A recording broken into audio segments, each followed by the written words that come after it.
Remarkable day for our university, remarkable day for our football team that displayed resiliency, toughness, all the things that make us Tigers.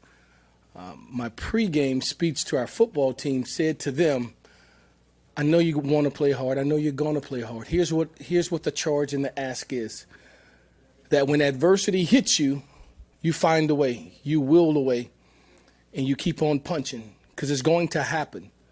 I wish I could tell you we're going to shut them out and it'll be 50-0. That's not a reality. The reality is you're going to have to earn everything that you get, and they won't give it to you. They never have. And so we find ourselves in the first quarter, 14-0. After the first series, a block punt that went scoop and score. Then they answered it again. And so it tests our resolve, and it makes you look in the mirror at yourself to see if you have what it takes. We had what it took today.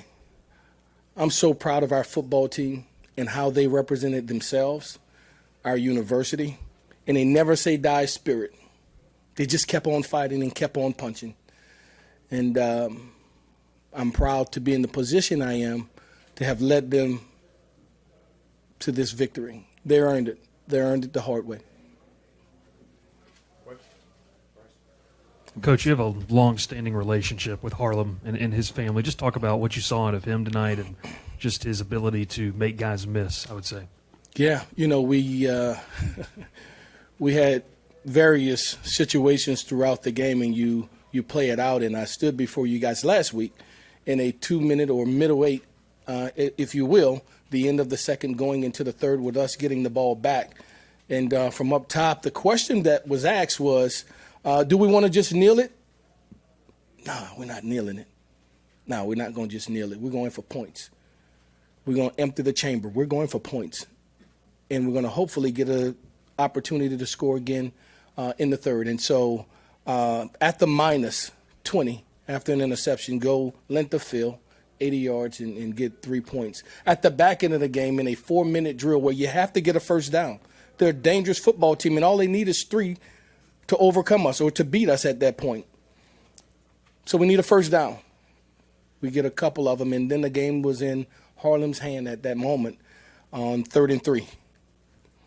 And you got to make a decision. All right, do you kick a field goal and still give them opportunity with a very dangerous quarterback in offense, the number 8th offense in college football, or do you try to shut the door? Because all you need is 3. And he pops a big one. He takes it on his own. He knew that there would be one guy backside.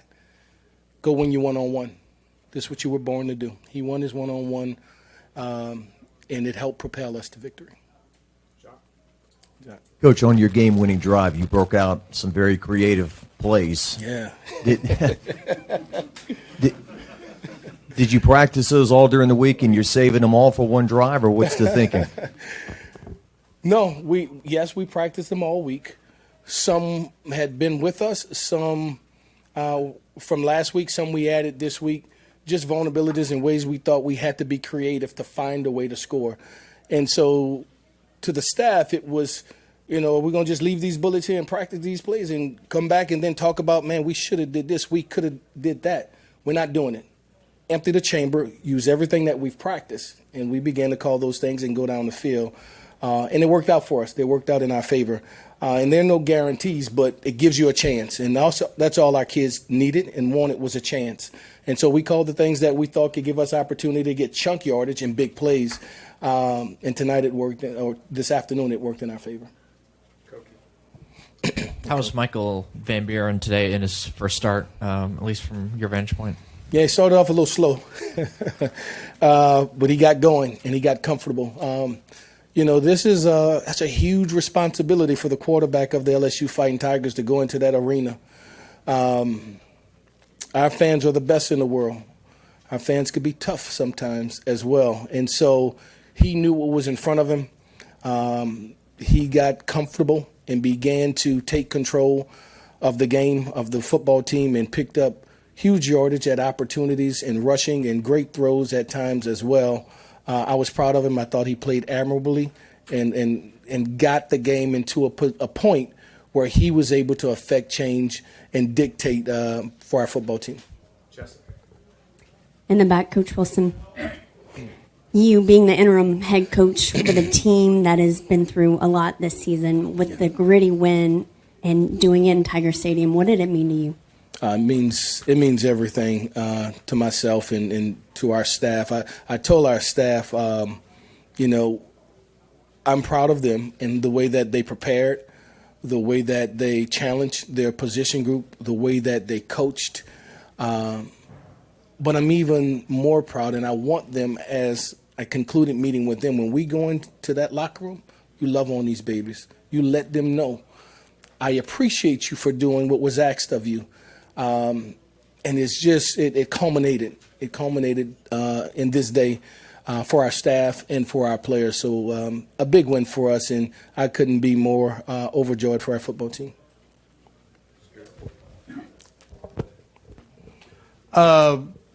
How did Nussmeier re-injure himself? When did he do it, and what are his prospects going forward? He re-injured himself the back end of this week in practice, just making a routine throw. I don't know if it was scar tissue or exactly what it is from a diagnostic standpoint, but it's his ab area. And so it happened at the back end of this week. What is it going forward? I'm not quite sure.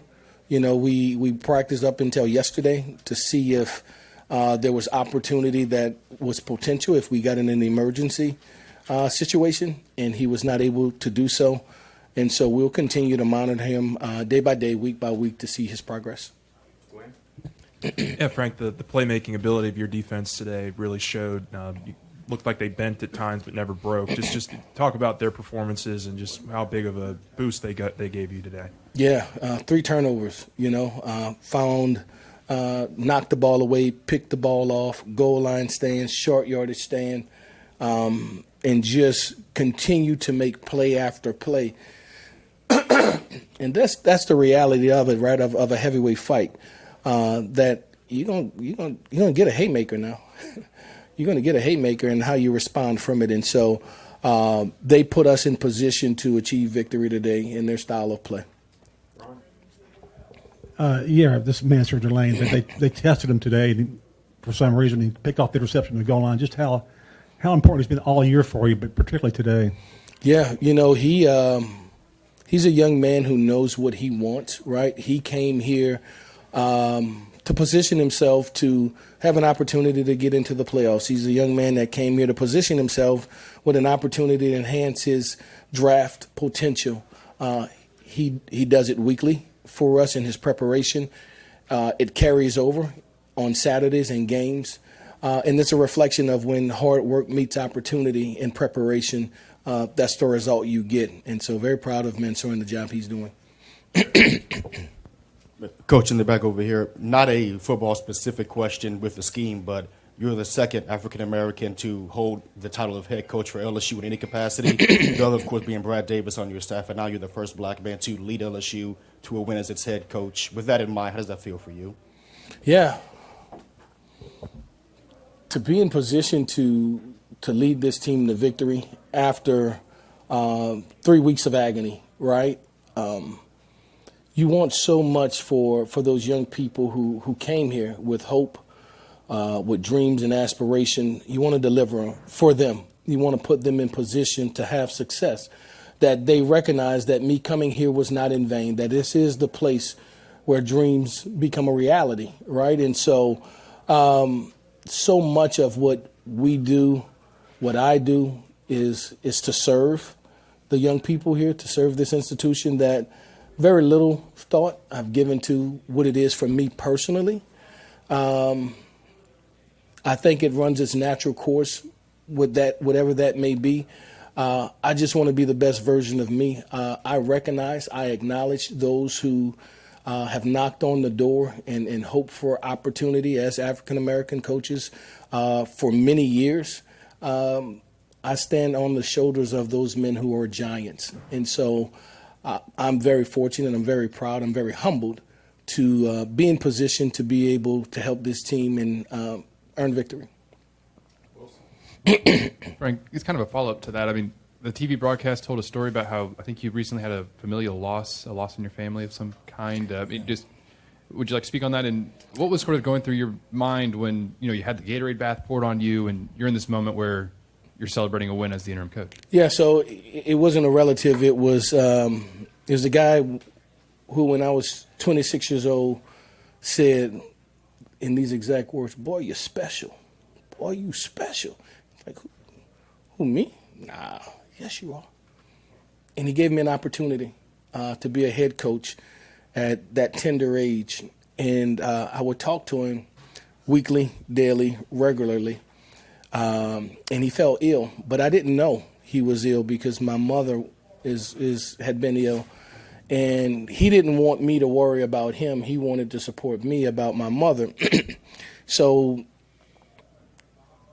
Sunday, when our transition happened, that Tuesday, his daughter reached out to me and told me she didn't reach out to me. He didn't call. He didn't answer. So I reached out to him, never got him. Then at the back end of last week, the beginning of the week, I reached out to her, and she told me that he was not doing well. He was in the hospital, and I said, "Can I talk to him?" And she just said yes. I never got a chance to talk to him, so she called back, and she said, I said, "Does he know? Does he know what's happening?" And she's like, "He knows.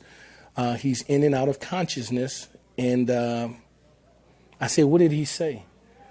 And she said, "I told him that I told you." And he said, "We did it." And he closed his eyes.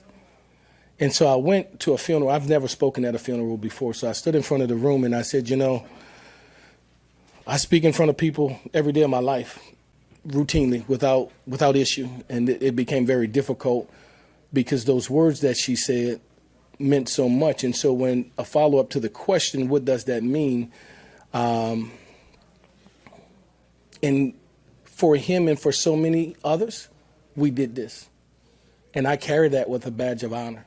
We did this. My only resentment is that he's not here to enjoy it with me. We got a chance to be in the Superdome for state title as a high school coach, but he didn't get a chance to see this. And everywhere I've been, he's been there with me. His name is Shane Williams.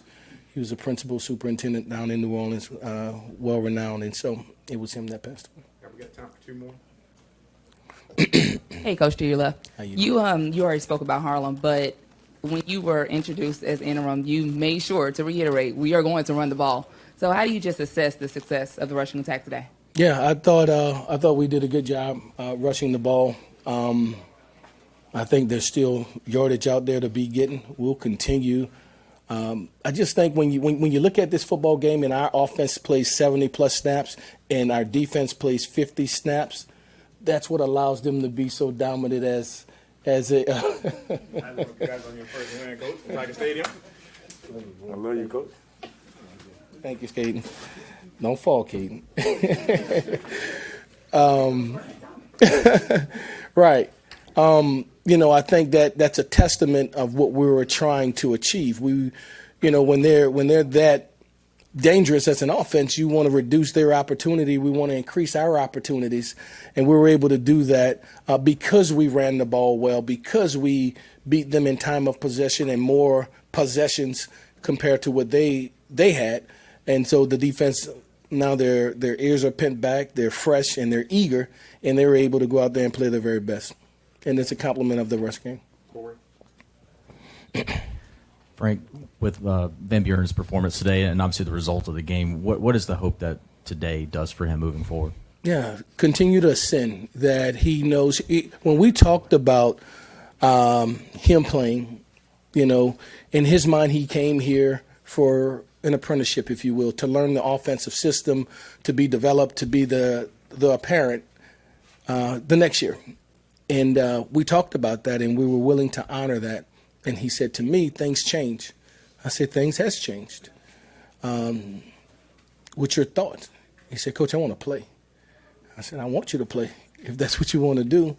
And this would be something that would be taken in consideration and not just an opportunity to go in to run a zone read and then take you out, that we would invest in you and we would develop you so that you become the best version of you going forth. And so I think he is an ascending player that continues to improve, and the more he plays, I think the more productive he will be. Thank you, Frank. Thank you, guys.